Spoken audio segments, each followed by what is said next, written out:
ملفات بوليسية. قصص من ملفات الشرطة المغربية، كتبها الأستاذ عبد اللطيف بوحموش، صاغها للإذاعة ويقدمها عبد الصادق بن عيسى.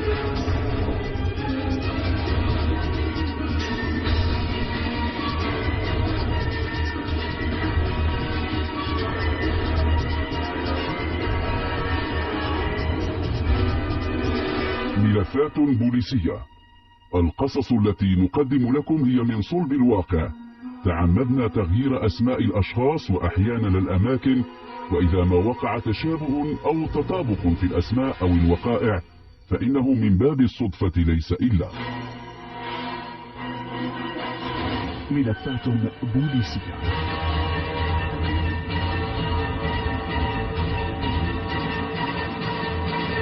ولد الباشا وزوجة الفقيه، الحلقة الأولى. حيثما يكون الاحتلال والاستعمار يكون الخونة وعملاء الاستعمار. لسنا هنا بصدد الكشف عن سر. سجلات التاريخ حبلى بالدروس والعبر والنماذج، ولم يكن المغرب استثناء. في دفاتر النصف الأول من القرن العشرين يسري الحديث عن باشا تازة ونواحيها عبد الله المقطوع. كان رجلا متجبرا، وكما أبناء أعيان الاستعمار كان للباشا المقطوع ولد يتابع دراسته في المدارس الفرنسية. كان مدللا، كيف له ألا يكون مدللا وهو ابن الباشا؟ عاد المال الذي كان ينفقه بغير حساب ما دام لا يهتم بمصدره. ورث الفتى عن والده تسلطه وتجبره، ولم تفده في شيء مبادئ الحرية التي جاءت بها الثورة الفرنسية التي حدثه عنها أساتذته الفرنسيون. كان ولد الباشا عبد الله المقطوع واسمه فؤاد من الذين يعتبرون أنفسهم فوق كل قانون، لا تحد نزواتهم حدود، وويل لمن يعاكس أمزجتهم. كان ولد الباشا يتابع دراسته في مدرسة داخلية في الرباط. نحن الآن في العام 52-900 وألف. في ذلك العام حصل فؤاد ولد باشا تازة وأحوازها على شهادة الدروس الثانوية، وللاحتفال بنجاحه دعا ثلة من أصحابه إلى مرافقته في رحلة العودة إلى تازة نهاية السنة الدراسية. ولما علم والده بمقدمه أصدر أوامره إلى أعوانه وممثليه في القبائل المحيطة بتازة ليعدوا لاستقبال ولده وأصحابه بما يليق بهم. ما كان لخلفاء الباشا وأعوانه أن يردوا له أمرا، فهو ولي نعمتهم وصاحب الفضل عليهم. حل الفتى المدلل وأصحابه بقبيلة غياتا، وكان الخليفة فيها من أبناء المنطقة. كان رجلا معروفا بدهائه. على مدى السنوات استطاع أن يجنب أهل منطقته غضب الباشا عبد الله المقطوع وطغيانه. كان لا يعصي له أمرا خشية من بطشه وطمعا في ترقية وزيادة في السلطة. وصل فؤاد ومن معه إلى بيت الخليفة إدريس بن حماد الذي استقبله بحفاوة بالغة وأحاطه بالعناية التي تليق بمقامه. أمضى في ضيافة الخليفة 3 أيام. في اليوم الأخير نصبت خيمة عظيمة لاحتضان حفل ساهر أحضرت له عدة فرق فولكلورية. ابن الباشا عبد الله المقطوع يستحق كل العناية. كانت الفرصة مواتية لأسرة الخليفة إدريس بن حماد للترويح عن النفس والاستمتاع بالموسيقى. كانت نساء أسرة الخليفة تتابعن السهرة من الشرفة المطلة على الخيمة. كانت للخليفة بن حماد بنت اسمها حليمة، كانت وقتها في 15 من عمرها. كانت جميلة، ومن حين لآخر كانت تطل من الشرفة. وفي لحظة رمقها ولد الباشا. سأل الخليفة عمن تكون، رد بأنها ابنته، فما كان من فؤاد المدلل إلا أن طلب من الخليفة أن تحضر له الفتاة كأس شاي من البيت وتجلس في مجلسه. لكم أن تتصوروا الحرج الذي أحس به الخليفة. طبعا ليس بمقدوره أن يرفض لولد الباشا طلبا.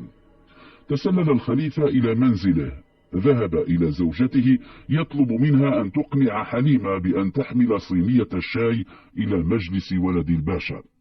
لم تستطع الأم إرغام ابنتها على ذلك، فالطفلة نشأت لا ترى من الرجال إلا والدها والشاب الفقيه أحمد بن صالح الذي كان مكلفا بتعليمها وتحفيظها القرآن الكريم.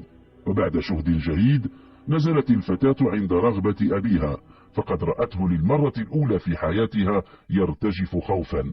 كان خائفا من ابن الباشا. أشفقت لحاله فحملت الصينية وقدمت كأسا من الشاي إلى فؤاد الذي أمرها بالجلوس إلى جانبه. تجاهلته وقفلت عائدة من حيث أتت. لم يكن يصدق، وكيف له أن يصدق أن البنت تجاهلته. لحق بها، كانت الأنظار تتبعه. كان يريد أن يجبرها بالقوة على الجلوس في مجلسه. مد يده إلى ذراعها يريد أن يمسكها. كانت في يده الأخرى كأس الشاي. صدته حليمة. يا لهول ما قامت به الفتاة بنت الخليفة. أعاد الكرة، في تلك المرة صدته بقوة.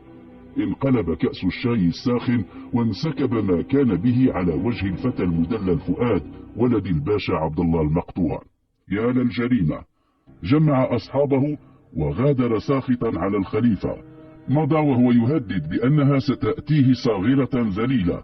كان يقول إن والدها الخليفة نفسه سيأتيه بها رغم أنفه وأنف قبيلته. انفض الحفل، وهل بقي من حفل بعد غضب ابن الباشا؟ راح كل إلى حال سبيله، وبقي الخليفة المسكين وزوجته عائشة بنت الفقيه الشنقيطي يبحثان عن حل يقيهما شر هذا الفتى المدلل. توجه الخليفة إلى صهره الفقيه، وكان إمام مسجد القبيلة ومرشدها الديني ومستشاره الخاص، فأشار عليه بحل يتقي به شر الباشا وابنه. بالنسبة للفقيه الشنقيطي كانت الفرصة مواتية ليذكر الخليفة بأن الشاب الذي كلفه بتعليم حليمة كان قد تقدم لخطبتها منذ أزيد من 2 سنين، وأن سنها حال وقت ذاك دون تزويجه. رأى الفقيه أن حفيدته بلغت الآن سنا يتيح تزويجها، بل نصح بالتعجيل بذلك، حتى إذا أمر الباشا بإحضارها كان الرد أنها متزوجة. تجاوب الخليفة مع رأي الفقيه الشنقيطي وزوجها الشاب أحمد بن صالح. كانت الفتاة مغرمة بمدرسها، ولكنها كانت تكتم حبها. مرت أيام 6 لم يأتي من عند الباشا خبر ولا مرسول، وحسب الخليفة أنه نجا من بطشه وبطش ولده، ولكنه كان مخطئا في ظنه. في اليوم 7 جاء من يدعو الخليفة إلى مجلس الباشا بتازة. دون تأخير ركب سيارته الفخمة وحمل من الهدايا ما يليق بسيده، عله يكفر بها عن عصيان ابنته. وما أن أقبل على الباشا حتى عاجله بسؤاله عمن تكون تلك اللعينة التي تجرأت وشقت عصا الطاعة على ابن الباشا. رد الخليفة أنها ابنته حليمة، نعتها بالطائشة والحمقى، وقال إن ذلك دأبها مع كل العائلة. كان الرجل يحاول أن يختلق الأعذار التي يحسب أنها ستنجي فلذة كبده من غضب الباشا الذي يسعى للثأر لابنه المدلل. بدا الباشا وكأنه لم يصغ إلى ما قاله خليفته في قبائل غياتا، وطلب منه أن يحضرها إن كان حريصا على الاحتفاظ بمكانته. رد بأنها متزوجة وأنها في عصمة الشاب الفقيه أحمد بن صالح الشنقيطي معلم القرآن في القبيلة. صم الباشا أذنه عما قاله الخليفة، وأمر أن يساق إلى دار الضيافة، وأوحى إلى أحد زبانيته أن تصد كل الأبواب في وجه الخليفة، وأمر آخرين أن يذهبوا إلى غياته ليحضروا حليمة وأن يتم إحضار عدلين. بعد ساعات أحضرت البنت مقيدة اليدين والرجلين، وجيء بوالدها الخليفة الذي أجبره الباشا على تزويجها لابنه فؤاد. قال له إنه مراعاة لما يكنه له من مودة قرر تزويج ابنه فؤاد من حليمة، وإنه كان بوسعه أن ينحو منحا آخر. لم يجد اعتراض الخليفة وقوله إن ابنته في ذمة رجل آخر. وزفت الفتاة مرغمة إلى فؤاد ابن الباشا، زفت إليه دون رضاها، زفت إليه وقد تركت في البيت زوجا من أنبل الأزواج. دخل عليها معتقدا أنها أصبحت ملكا له، ولكنها كانت حاضرة جسدا وغائبة عقلا. تجاهلته ولم تشاركه المأكل ولا المشرب، تمنعت، ولكن تعلقه بها اشتد. أشاحت بوجهها عنه فتغيرت أحواله، ولم تعد أجفانه تعرف النوم، وفقد شهية الأكل. ولما علم والده الباشا بذلك نصحه بتطليقها، ووعده بتزويجه ممن هي أحسن منها جمالا ومقاما، ولكنه لم يزدد إلا تعلقا بها. كان الباشا قد أوصى في شأن ولده صديقه الحاكم العسكري للمنطقة ليساعده على الالتحاق بالمدرسة العسكرية بباريس، فرتب له كل شيء، وحان موعد السفر إلى فرنسا، حيث اشترى له أبوه شقة في حي من أجمل الأحياء الباريسية. سافرت معه حليمة إلى باريس، وجدت نفسها حبيسة شقتهما الباريسية طوال أيام الأسبوع.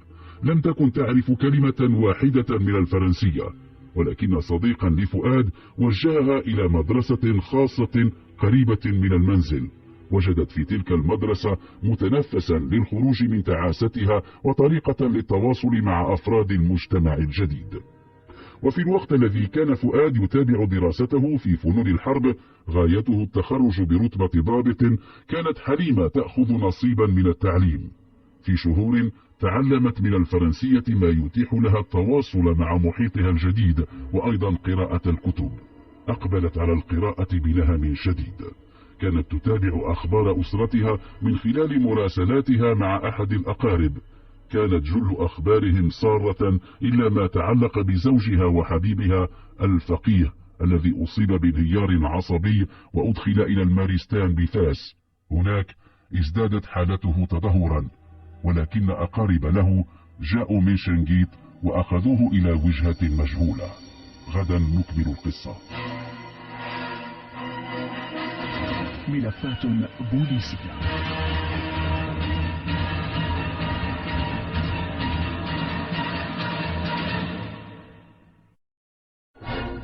ملفات بوليسية،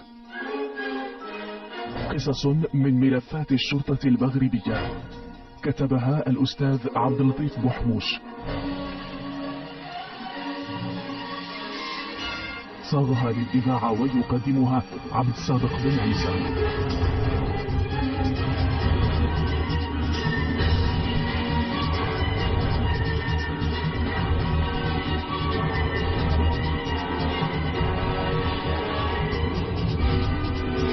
ملفات بوليسية.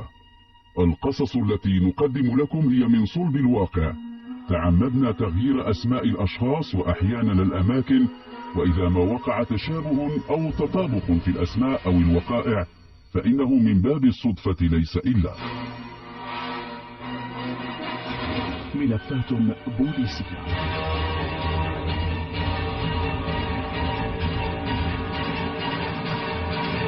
ولد الباشا وزوجة الفقيه، الحلقة الثانية. في العام 55-900 وألف كان المغرب يعيش غليانا مسترسلا. كان المقاومون يستهدفون عملاء الاستعمار وأعوانه. كانت حليمة تتابع من باريس ما يعتمد على المشهد المغربي. كل يوم كان يكبر أكثر خوفها على مآل والدها الخليفة إدريس بن حماد. وعت وهي في باريس أن والدها كان محسوبا ضمن الخونة، كما كان محسوبا ضمن عملاء الاستعمار الباشا عبد الله المقطوع والد فؤاد، الذي أرغمت على الزواج منه وهي في عصمة رجل غيره، هو الفقيه أحمد بن صالح الشنقيطي، الذي كما رأينا في الحلقة الماضية تدهورت حالته العقلية، وجاء أهله من شنقيط وأخذوه إلى وجهة غير معلومة.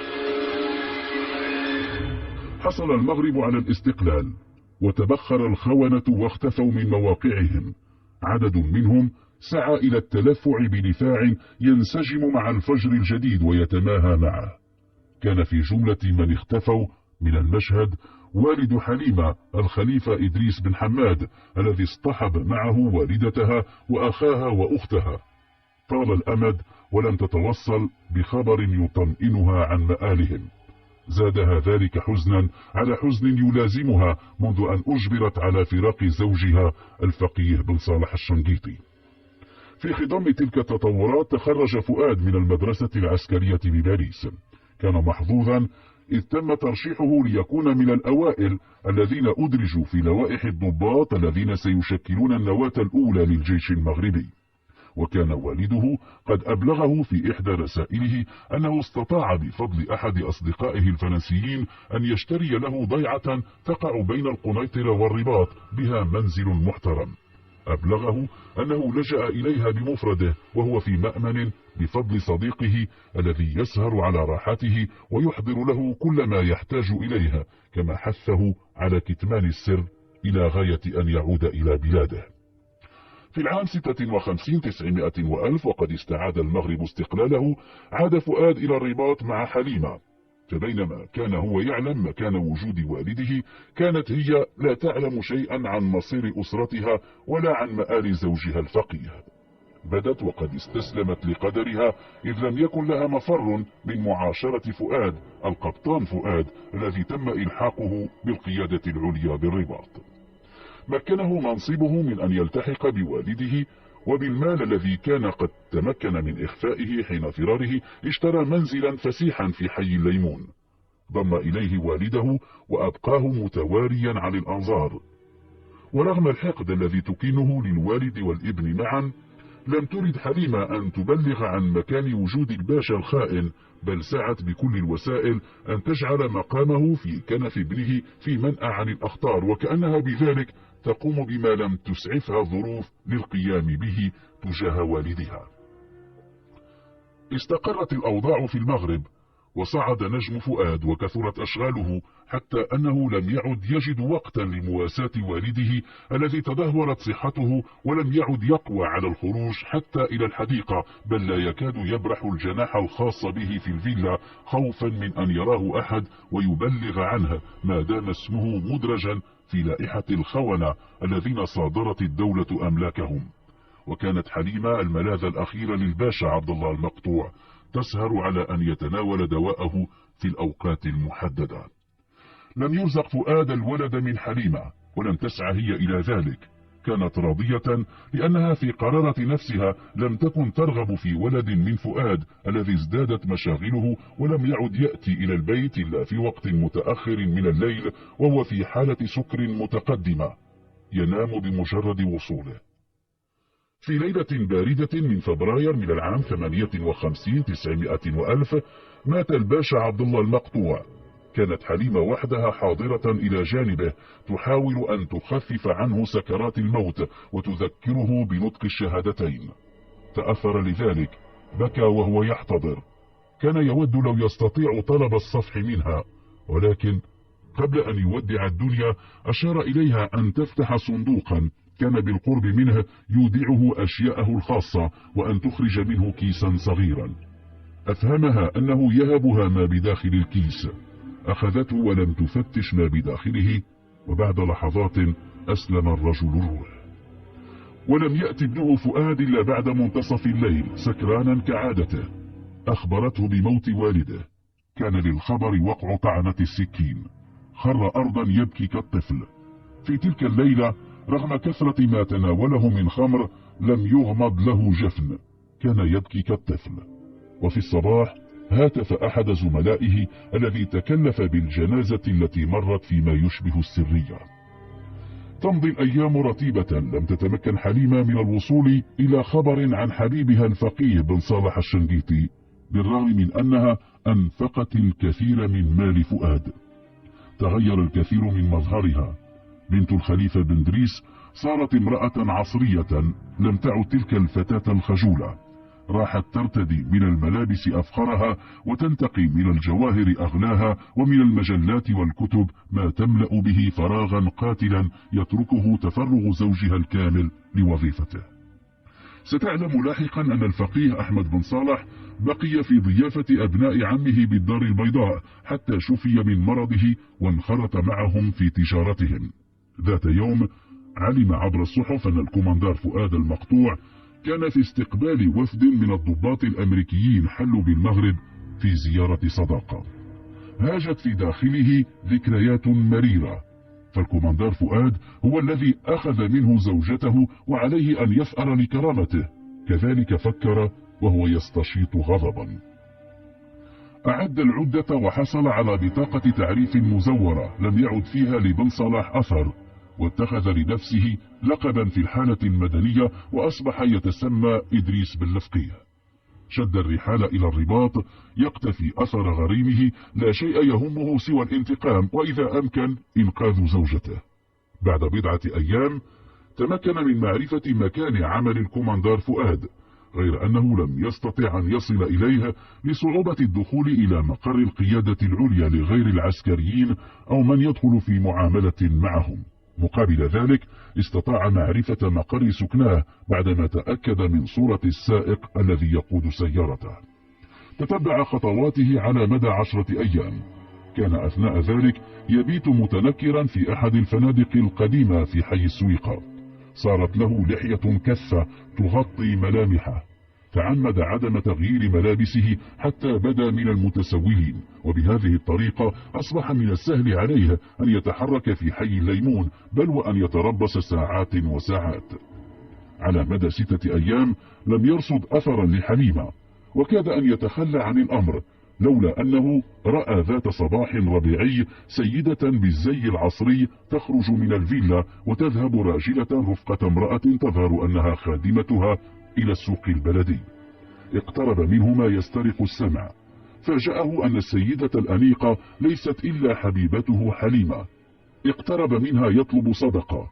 لما أعطته جهر لها بالدعاء علها تتعرف على صوته، لكنها لم تتعرف عليه. قصد إلى الحمام العمومي وتخلص من أوساخه وأسماله وحلق لحيته وعاد شابا عاديا.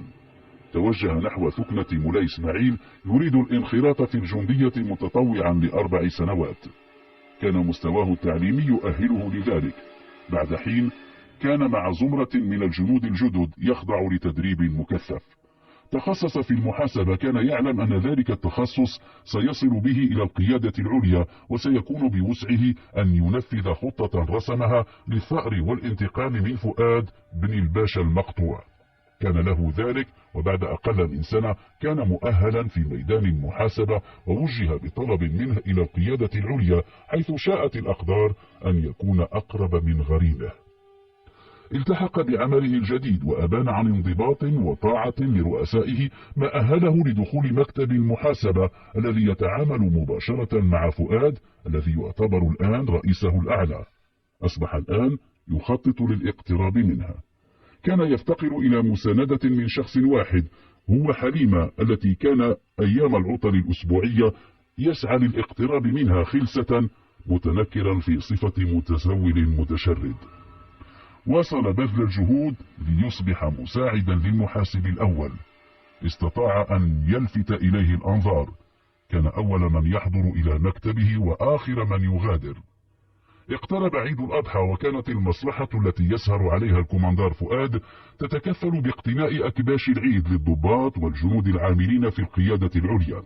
وكان المحاسب الأول في عطلة عندما قرر فؤاد أن يكلف من سيقوم باقتناء الأكباش، فلم يجد سواه ودعاه إلى مكتبه، حيث سلمه لائحة بأسماء المستفيدين وعناوينهم ومبلغا من المال يكفي لشراء الخرفان، وأمره أن يذهب مبكرا إلى السوق ويشتري ما هو مطلوب، ثم يسلم كل ضابط أو جندي كبشه في داره.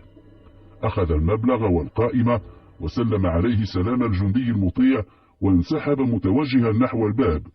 لكن الكوماندار أمره بالعودة، وطلب منه أن يقتني له كبشا يليق بمقامه. صارت الآن قريبة فرصته. للمرة الأولى سيدخل بيت فؤاد، وسيكون أقرب إلى حليمة. هل ستتذكره؟ سنعرف ذلك غدا. ملفات بوليسية.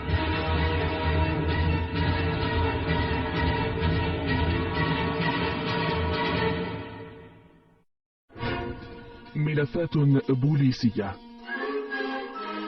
قصص من ملفات الشرطة المغربية، كتبها الأستاذ عبد اللطيف بوحموش، صاغها للإذاعة ويقدمها عبد الصادق بن عيسى.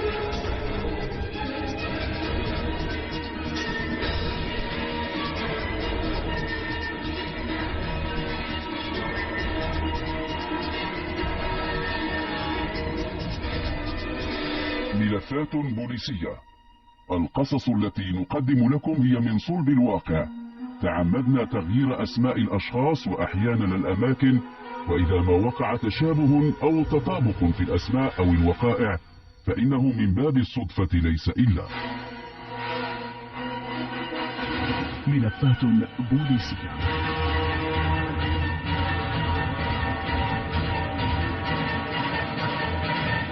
ولد الباشا وزوجة الفقيه، الحلقة الأخيرة. في اليوم المعلوم استيقظ الفقيه بن صالح الشنقيطي الذي صار الآن جنديا يحمل اسم إدريس بن الفقيه. استيقظ مبكرا، كان عليه أن ينفذ المهمة الموكولة إليه. ذهب إلى السوق واشترى الأكباش، وسلم كل واحد من المستفيدين كبشه، ثم توجه إلى حي ليمون إلى منزل الكوماندار. حاول الدخول بدعوى إحضار كبش العيد، ولكنه لم يفلح، لأن زوجة الكوماندار لا تقبل أي جندي في خدمتها سوى الحارس الذي لا يتجاوز مدى تحركه المدخل والمرآب. عاد خائبا إلى مقر عمله، وعندما رآه فؤاد صاح في وجهه: ألم تذهب بعد إلى السوق؟ إنها 11. أجابه باحترام أنه قام بالمهمة. سلمه ما تبقى من المال، فزاد تقديره، إذ لم يكن ينتظر أن يكون المبلغ الذي خصصه لهذه المهمة يفوق المطلوب. ولكي يكافئه على حسن أدائه لعمله رخص له في عطلة لمدة أسبوع للذهاب إلى مسقط رأسه ككل الجنود. رد عليه أنه وحيد ولا أهل له، وأن عائلته هي الجندية وبيته هو الثكنة. ذهل الضابط لهذا الموقف ولم يعقب. قبل العيد بيومين استدعاه الضابط إلى مكتبه وطلب منه إن كان في إمكانه أن يقوم بذبح أضحيته يوم العيد، فرد بالقبول. كيف يرفض فرصة جديدة للاقتراب من الحبيبة؟ طلب منه أيضا أن يظل في حراسة بيته طوال اليومين اللذين سوف يتغيب فيهما حارسه الخاص بعد ذبح الأضحية، فقبل المهمة ووجد فيها ما سيقوده إلى زوجته، واستعد للموعد المرتقب. أفاق فجر يوم العيد وذهب إلى الحمام، لبس ملابس مدنية جديدة، صار مظهره يساعد حليمة على التعرف عليها. قصد بيت الكوماندار، وقبل أن يقوم بالمهمة التي جاء من أجلها سعى إلى إسماع صوته للتي في البيت. أمر الجندي بإحضار الكبش، توجه نحو القبلة وكبر بصوت مرتفع، تلا آيات قرآنية كان يعلم أنها تحمل دلالات بعينها في نفس حليمة. أقبل على الكبش ونحره، كلف الجندي بالسلخ، وصار يترصد ما إن كان ما قام به قد خلف صدى لدى من في البيت. فجأة وقع بصره على حليمة، كانت تطل من شرفة غرفتها، كانت دموعها تسيل على خديها، كانت مذهولة. أوكل إلى الآخر مهمة السلخ قصد صرفه عن أمره، وبدأ يلاحظ من مكانه ماذا كان رد فعل حليمة التي رآها تطل عليه من شرفة غرفتها، والدموع تنهمر من عينيها وهي مذهولة. ودون أن يترك الوقت يضيع، وسعيا وراء التخلص من الرقيب، بادر إلى تقطيع اللحم كله ليودع الآخر الذي كان يريد أن ينتهي بسرعة من مهمته ليلتحق بأهله. ودعه وأقفل الباب، ثم عاد إلى مكان الأضحية. وجد حليمة وقد نزلت من غرفتها في ملابس النوم. نادته باسمه ورد عليها باسمها، تأكدت أنه هو وارتمت في أحضانه. أدخلته إلى الصالون وجلست بجانبه تستعجله أن يقص عليها ما حل به. حكى لها معاناته بكل تفاصيلها. لم يشعر بالوقت يمر وهما في الصالون. عمت رائحة الكبش الأرجاء، فقد كان يرتدي اللباس الذي استعمله لنحر الأضحية. توجهت إلى الحمام وأحضرت كل ما يلزم، وساقته ليزيل ما علق في جسمه من تلك الرائحة. وأثناء اقتياده إلى ذلك المكان كان يرتجف خوفا من عدوه الذي يمكن أن يأتي في كل وقت ويفاجئه على هذا الحال. طمأنته بأنه لن يأتي إلا بعد منتصف الليل. ورغم الأعوام التي مضت ظلت حليمة تعتبره زوجها الشرعي. استسلم لها وترك لها المبادرة حتى انتهى من الغسل، فأحضرت فوطة وملابس داخلية جديدة وقادته إلى القاعة الكبرى المخصصة للضيوف، وأجلسته في أحسن مكان، ثم حلت محله في الحمام تعد للقياه. طوال المساء لم يكن لهما من حديث سوى مأساتهما. لم يشعر بحلول الليل إلا بعد أن رن جرس الباب، وقد مر على منتصف الليل أزيد من ساعة. أسرع أحمد إلى ملابسه العادية، ارتداها وهرع إلى الباب ليفتحه. تظاهر بالنوم فوجد أمامه شبح الكوماندار فؤاد الذي شل الخمر كل حركاته ولم يعد يقوى على المشي. استعان به للدخول إلى الدار، وما كاد يصل إلى البهو حتى سقط على الزربية، ولم تسرع حليمة للقائه لأنها كانت قد تعودت على مثل هذه الحالة. نادت على إدريس تطلب منه أن يساعدها على إيصاله إلى أقرب لحاف ليتم نومه فيه، وعند اقترابهما منها وجد أنه أحدث في ثيابه. تعمدت أن تهينه أمام الجندي بأن نزعت سرواله ووضعته بالقرب منها، وأقنعت إدريس بأن ينام بجواره. لما أفاق في الصباح وجد نفسه في تلك الحالة.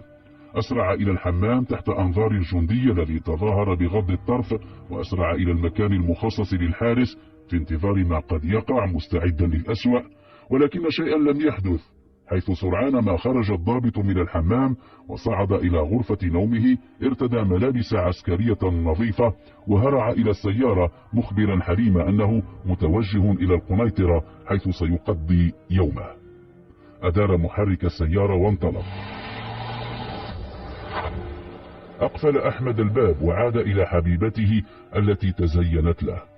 شعر بالحرج، فطنت بذلك فطلبت منه أن يكف عن الأمر لأنها تعتبره زوجها الشرعي. رأى الفقيه أنها بفعل ما عانت أصبحت أقوى منه وتتصرف دون أن تخشى بطش فؤاد، لكنه أقر العزم على التخلص منه، إذ لا معنى لتحمل كل الإهانات للوصول إلى الهدف، وقد صار قاب قوسين ولم يبق له سوى إيجاد الوقت المناسب لقتله أو أن يأخذها ويختفي إلى الأبد. أخبرها بقراره فلم توافق. طلبت منه أن يقضي هذا اليوم في الاستمتاع بسعادتهما. خلال العشاء أخبرته أنه لن يحتاج إلى قتل فؤاد لأنه صار شبه ميت وما عليه سوى الانتظار. في الصباح استيقظ الكوماندار كعادته وأسرع إلى ملابسه العسكرية ليلتحق بالمكتب، وقد انتهت عطلة العيد. وما أن وصل إلى الطابق السفلي حتى أمرته أن يسرح الجندي بضعة أيام ليستريح بدوره من العناء الذي تكبده خلال العطلة. لم يتردد في الموافقة ثم مضى مسرعا. لم يكن الجندي يعلم ما يدور بخلدها. أقبلت عليه تبشره بأنهما سوف يقضيان مدة إضافية مختفيين عن أعين الناس في الضيعة التي ورثها عن أبيه. قضت معه أسبوعا كاملا. ذات يوم ذهبت حليمة لحاجة لها خارج البيت، وعادت بعد ساعتين وهي تكاد تطير فرحا، وأحوالها تشير إلى أن حدثا سعيدا حصل. دون مقدمات أخبرته بأنها حامل. شاركها أحمد الفرحة التي غمرتها، ولكنه سرعان ما انتبه إلى أن الشك يخالجه في أن يكون الجنين للآخر. ضحكت ساخرة وقالت إنه مصاب بالعقم. مرت الشهور وقد علم فؤاد بالحمل وكاد يطير فرحا، معلنا لأصدقائه أنه سوف يصبح أبا عما قريب. في تلك الأيام وقع عليه الاختيار ليذهب إلى الولايات المتحدة الأمريكية لاجتياز تدريب، وبقدر ما كان مغتبطا أصيب بخيبة أمل إذ لن يكون حاضرا يوم الولادة. جاءها المخاض فحملها أحمد إلى المصحة. لم تمض إلا ساعة حتى وضعت. كان المولود ذكرا كما تمناه فؤاد الذي كتب إليها رسالة عن طريق البريد العاجل أخبرها بعودته بعد 15 يوما. ذكرها الخبر بمأساتها. أخبرت أحمد أنها سوف تجعل حدا للمأساة بالاستيلاء على كل ما في الصندوق والذهاب معه بعيدا. أعدت العدة واتصلت بأحد أعوان فؤاد في المكتب وطلبت حضور حارس للبيت بدلا من العسكري إدريس الذي انتهت مهمته، وغادرت الرباط نحو الدار البيضاء التي كان أحمد قد مهد للاستقرار فيها نهائيا. وتركت فوق مكتب فؤاد رسالة تخبره فيها أنها ترد له الصاع صاعين، فبقدر ما حرمها من زوجها إلى الأبد فإنها بدورها قررت أن تحرمه من ابنه إلى الأبد. عاد الكوماندار فؤاد فعجل بالذهاب إلى بيته. كان خاليا، لا الزوجة تنتظر ولا المولود موجود. وجد الرسالة، كانت صدمته قوية. فتح دولابه الخاص، أخرج مسدسه وصوبه نحو فمه وضغط على الزناد. خر على الأرض. سمع الجندي المكلف بالحراسة الطلقة النارية فهرع إلى الغرفة. كان الكوماندار على الأرض والدم ينزف من فمه وأذنه. لما حضر الإسعاف كان الضابط قد فارق الحياة.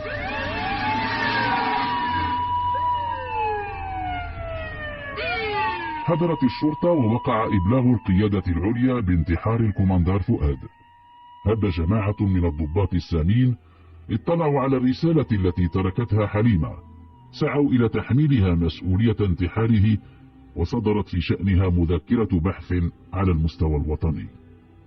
لم تعلم حليمة بالأمر إلا بعد عدة أيام، لما قرأ أحمد في الصحف خبر وفاة الكوماندار فؤاد في ظروف غامضة. لما أخبرها بذلك بادرت إلى العودة إلى بيتها في الرباط مرفوقة بابنها، فوجدته مطوقا من كل الجوانب. لما تعرفوا على هويتها سيقت إلى مفوضية الشرطة. حاول العميد المكلف بالبحث أن يقحمها في موت فؤاد، لكنه وجد أمامه امرأة متمكنة من نفسها، فلم يفلح في أن تعترف له إلا بأمر واحد، وهو أنها تركت له تلك الرسالة لتجعله يقلع عن إدمان الخمر الآن وقد صار أبا. قالت إنها كانت تتوقع منه أن يستجيب، ولكن حماقته أملت عليه أن يجعل حدا لحياته. لم يجد العميد بدا من إغلاق الملف وعرضه على النيابة العامة التي سمحت لها بالعودة إلى منزلها دون أي متابعة. ملفات بوليسية.